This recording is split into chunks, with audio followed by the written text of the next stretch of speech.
Welcome to Embrace Yourself. My name is Kim, and today I'd like to demonstrate a fascial technique to help you alleviate shin splints. Now, typically runners are the ones that suffer from shin splint pain. And what it is, the muscle at the front of the shin, known as your anterior tibialis, which is the front of the shin, starts to hurt because we do so much pounding when we're running. And especially if our hip, knee, and hip placement is not ideal, it can create problems up and down the chain in the body. So obviously I'm going to tell you, make sure that you're rolling your IT band and your hamstring and your quad and your glute for that matter. But when we really want to focus on the anterior tibialis, I like to use this technique. Now I'm only showing you the foam roller technique this week, and I'll get back to it again with some other techniques that you can use. So let's get started.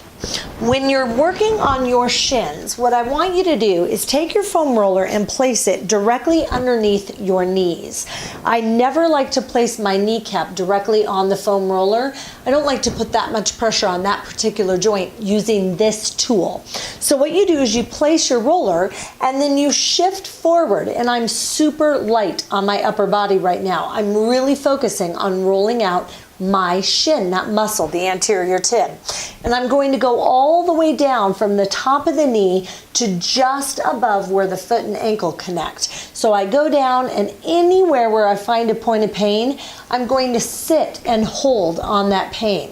Now, if you follow the fascial research, they tell you to go 3 to 5 minutes on any point of pain, holding, breathing, trying to focus on releasing that tension out of the body, and then continuing on down the chain.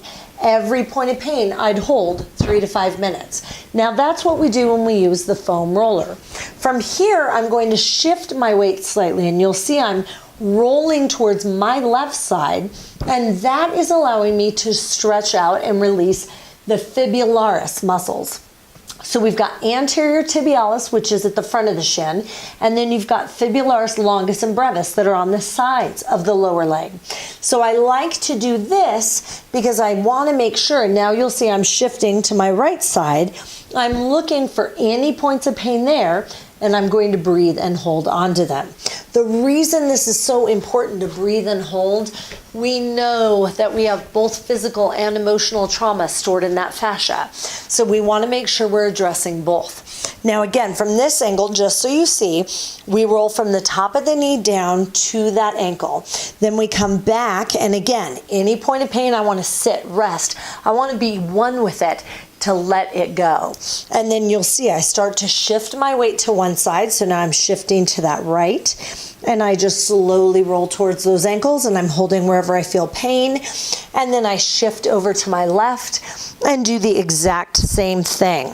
And again, I'm just kind of seeing if there's any pain. So for my non-runners, this typically is not a painful release or stretch, but for anyone that does a lot of impact work, this is ideal to add to your repertoire.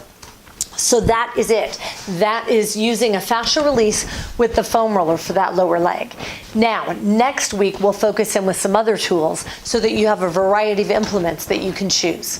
Thanks so much for joining. Be sure to click subscribe on the YouTube channel, and don't forget to ding the bell so you're notified of these videos every single day. And I'll see you soon.